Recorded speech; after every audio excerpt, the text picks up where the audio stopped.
Sea food यानी समंदर से निकलने वाली ग़िज़ा। ये ग़िज़ा ज़्यादातर झींगों और मछलियों की कई अक़साम पर मुश्तमिल है। दुनिया में बहुत कम लोग होंगे जो सी फूड इस्तेमाल ना करते हों। सूबा सिंध और बलूचिस्तान बहरा अरब के किनारे वाक़ हैं, जिसकी बिना पर यहाँ माहीगीरी की सनत से हज़ारों लोग वाबस्ता हैं, क्योंकि पाकिस्तानी समंदरी हुदूद भी सी फूड की शक्ल में खुदा की नेमतों से मालामाल है। पाकिस्तान के समंदरों से हासिल की जाने वाली मछली और झींगे अपने साइज, क्वालिटी और ग़िज़ायत के बायस दुनिया भर में पसंद किए जाते हैं। मुल्क की चंद इंडस्ट्रीज जो बड़ा ज़र मुबादला कमाकर पाकिस्तानी मईशत को सहारा दिए हुए है, फिशिंग इंडस्ट्री भी इन्हीं में से एक है। पाकिस्तान की ओवरऑल एक्सपोर्ट अगर आप देखें तो यहाँ की जो एक्सपोर्ट है सी फूड इंडस्ट्री की, उसने इम्प्रूव किया है दूसरे ईयर के मुकाबले में। टेक्सटाइल आप ले लें, राइस ले लें, तो लास्ट ईयर इनमें फिर भी कुछ डिक्रीज़ आए, लेकिन एक्सपोर्ट जो सी फूड की है ना, ये बढ़ी है। पाकिस्तानी सी फूड का जायका दुनिया के बहुत से ममालिक से मंगवाए जाने वाली सी फूड से मुनफरिद है। माहिरीन इसकी वजह यहाँ के समंदर के गर्म पानी को करार देते हैं। यही वजह है कि दुनिया भर में लोग पाकिस्तानी सी फूड को ज़्यादा पसंद करते हैं और उसकी अच्छी कीमत देते हैं। पाकिस्तान में मछली का इस्तेमाल यूरोपीय ममालिक की निस्बत कम है। उसकी एक वजह इसका महंगा होना है, क्योंकि तरक्की याफ्ता ममालिक हमारे सी फूड की अच्छी कीमत देते हैं, जिसकी वजह से 90% बरामद कर दिया जाता है। सिर्फ 5 से 10% ही मकामी आबादी इस्तेमाल करती है। यही वजह है कि पाकिस्तान में सी फूड के इस्तेमाल का रुझान कम है। यहाँ ये दिलचस्प बात बताते चलें कि मछली और झींगे के शिकार के अलग अलग तरीके हैं। इन कश्तियों की बनावट भी अलग होती है और इनके जाल भी अलग होते हैं। झींगे के शिकार में जो जाल इस्तेमाल होता है इसे ट्रॉल कहते हैं। ट्रॉल इस्तेमाल करने के लिए कश्ती की बनावट मछली पकड़ने वाली कश्तियों से मुख्तलिफ होती है। इसे ट्रॉलर भी कहा जाता है। झींगों और मछली की नीलामी भी अलग अलग औकात में होती है।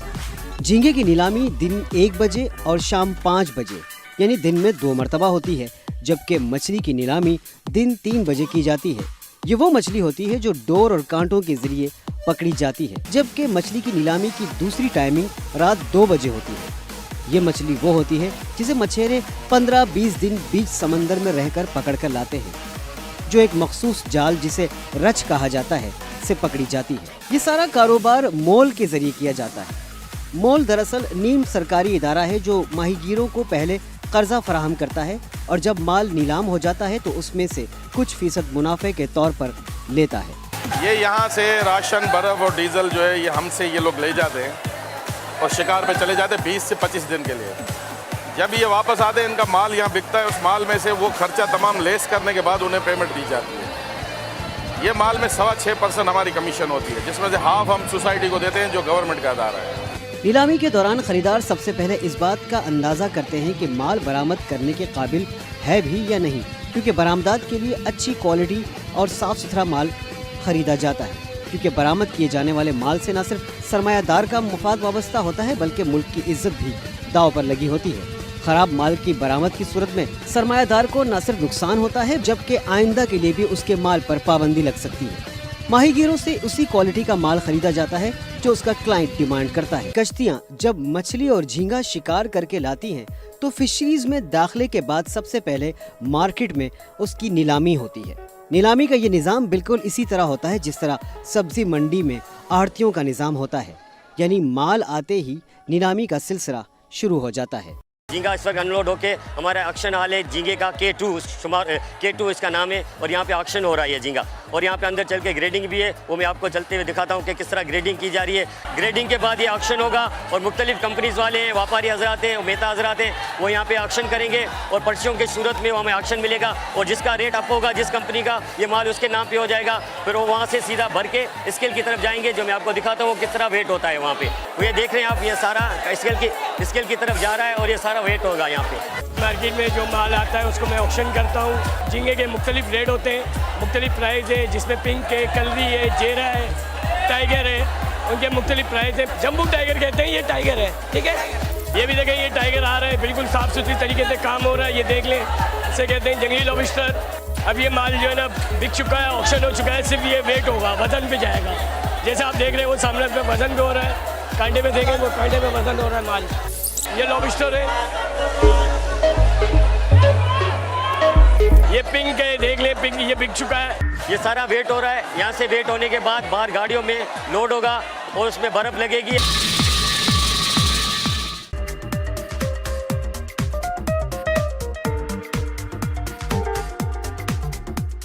झींगे की शक्ल में लाया गया माल खरीदने के बाद ऑक्शन मार्केट से फैक्ट्री मुंतकिल किया जाता है।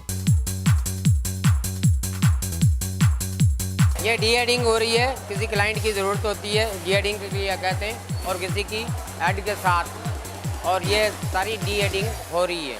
डी-एडिंग के बाद यहाँ ग्रेडिंग होगी। ये ग्रेडिंग हो रही है, साइज़ ग्रेडिंग, मतलब क्वालिटी वाइज साइज़ अलग करते हैं, और इसके बाद इसकी प्रोसेसिंग पैकिंग आ जाती है। इसके बाद ये पैकिंग आ गई है, ये पैकिंग हो रही है। पैकिंग के बाद वेट करते हैं, बायर की रिक्वायरमेंट होती है 1.8 2 kg और 1 kg, जैसे भी उसकी रिक्वायरमेंट होती है वो यहाँ प्रोसेसिंग में करते हैं और वेट करते हैं। ये वेट हो रहा है। वेट होने के बाद उसको पानी डालते हैं, मार्किंग के बाद डब्बे में लगाते हैं, डब्बे के बाद फिर ट्रे में लगाते हैं। इसके बाद ये डब्बे में लग गया माल। डब्बे के बाद कंटेंट फ्रीज़र में जाएगा। आइए, कंटेंट फ्रीज़र में रखा जा रहा है, और कंटेंट फ्रीज़र लोड करने के बाद -40 पे 2.5-3 घंटे के अंदर ये फ्रीज़ हो जाता है। फ्रीज़ होने के बाद इसको निकाल लेते हैं और मास्टर कार्टन बनते हैं। फिर इसके साइजिंग से मास्टर कार्टन बनते हैं। आइए आपको मास्टर कार्टन दिखा दें। ये मास्टर कार्टन है, और यहाँ मास्टर कार्टन बनते हैं और इसके बाद कोल्ड स्टोर में जाते हैं। मछली को खराब होने से बचाने के लिए उसे हर वक्त बर्फ में रखा जाता है। फैक्ट्री पहुंचने के बाद माल को यहाँ भी बर्फ लगाकर ही रखना पड़ता है ताकि गर्मी से माल खराब ना हो जाए। उसके बाद माल की ग्रेडिंग का अमल शुरू होता है। ग्रेडिंग के अमल के बाद मछली और झींगों की सफाई की जाती है, और खरीदारों की मांग के मुताबिक कुछ मछली और झींगे बगैर काट पीट के पूरे पैक कर दिए जाते हैं, जबकि कुछ में से गैर ज़रूरी आज़ा या ऐसी चीज़ें जो खाने की नहीं होती निकाल दी जाती हैं। छिलका उतर रहा है, यानी छिलका उतर रहा है। छिलका उतरने के बाद या छिलका पील होने के बाद आइए मैं आपको वॉशिंग दिखाता हूँ। यहाँ वॉश होता है, धुलता है माल। वॉशिंग मशीन है, और यहाँ पील होने के बाद माल लाते हैं और इसको यहाँ वॉशिंग करते हैं। वॉशिंग के बाद वॉशिंग होती है। ये वॉशिंग मशीन है।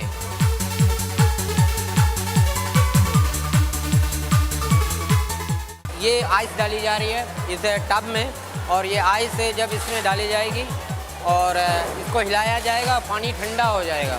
पानी ठंडा हो जाएगा, उसके बाद इसके अंदर श्रिम्प रखा जाएगा। श्रिम्प 10, 15, 20 मिनट के अंदर रखेंगे। इसका टेम्परेचर बहाल हो जाएगा, ठंडा हो जाएगा। उसके बाद इसको उठा के पैकिंग पे देंगे। ये हमारा रॉ मटेरियल रिसीविंग एरिया है, और यहाँ से हमारे यहाँ माल आता है। उसके बाद यहाँ पे वेट करने के बाद इसको यहाँ से प्रोसेसिंग हॉल की तरफ ले जाया जाता है। ये प्रोसेसिंग हॉल की जो रिसीविंग एरिया है, वहाँ से प्रोसेसिंग हॉल में जो माल जाता है वो इस तरीके से इस रास्ते से जाता है। ये सारा अमल जिस जगह किया जाता है फैक्ट्री में, उस जगह को प्रोडक्शन एरिया कहते हैं। इस एरिया की सफाई सुथराई का खास ख्याल रखा जाता है, जबकि यहाँ काम करने वालों के लिए भी बहुत सी हिदायत पर अमल करना ज़रूरी होता है, जैसा कि मुंह पर मास्क पहनना, सफाई का ख्याल रखना। ये प्रोसेसिंग हॉल में माल रिसीव होने के बाद अपने प्रोसेसिंग का आगाज़ किया जाता है, और उसके बाद माल को ग्रेडिंग की जाती है और उसके साइज़ वाइज अलग अलग टब में डाल दिया जाता है। उसके बाद ये सारा आगे वॉशिंग और प्रोसेसिंग की तरफ आगे चले जाता है।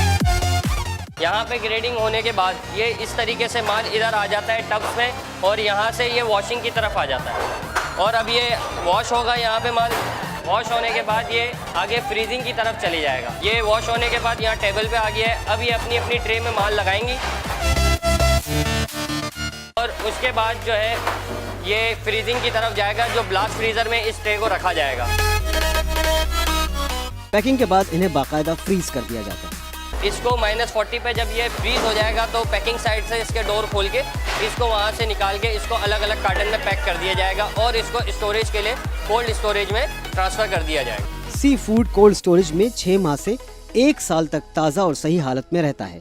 इसकी ताजगी में कोई फ़र्क पड़ता है ना जायके में। ये हमारे प्लेट फ्रीजर्स हैं, ये मैक्सिमम 3 घंटे के अंदर माल को फ्रीज कर देते हैं। उसके बाद जो है इसको यहाँ से निकाल के ब्लॉक फॉर्म में झींगा और जो है स्क्विड हॉल है, ये हम यहाँ पे पैक करते हैं। इसके अंदर जो ब्लॉक फॉर्म में इस तरीके से आप देख रहे हैं, इस तरह से बन के जो है बाहर आता है, और इसको फिर हम कार्टन में पैक कर देते हैं। ये पैकिंग हो रही है, आप देख रहे हैं, और ये इस तरीके से यहाँ कार्टन पड़े हैं जो पैक होने के बाद यहाँ से स्टोर में इसको ट्रांसफ़र कर दिया जाएगा, जो हमारे स्टोर उस तरफ है।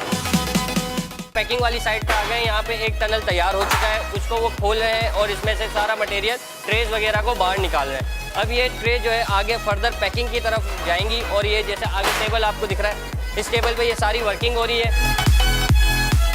यहाँ पे इसको अलग अलग करके इसको IQF पैकिंग की जा रही है, और एक बैग में एक पीस डाल के इसकी IQF पैकिंग की जा रही है, और इसको आगे फर्दर कार्टन में पैक करके और स्टोर की तरफ पहुँचा दिया जा रहा है। ये वहाँ से कार्टन में डाल के इनको दे दिया गया है। अब ये यहाँ पे वेट करके पर कार्टन 10 kg पैक करके आगे दे देते हैं, और उसके बाद वो आगे अपनी स्ट्रिप्स वगैरह लगा के इसको फाइनलाइजेशन पे स्टोर में डाल दिया जाता है। उसके बाद वो डिस्पैच के मरहले पे आ जाता है। ये डिस्पैच का मरहला है, यहाँ से कंटेनर लोडिंग हो रही है, और ये हमारा जो है कंटेनर स्टफ होने के बाद ये आगे एक्सपोर्ट हो जाएगा। बैरून मुल्क के ऑर्डर आने की सूरत में रेफ्रिजरेटर के जरिए शिप पर भेज दिया जाता है। पाकिस्तानी सी फूड ज्यादातर दुबई, सऊदी अरब और कुवैत समेत मशरिक वस्ता के ममालिक में बरामद किया जाता है। इसके अलावा मकामी सतह पर मछली की बड़ी तादाद घरों के अलावा बड़े बड़े होटल्स को फरोख्त की जाती है।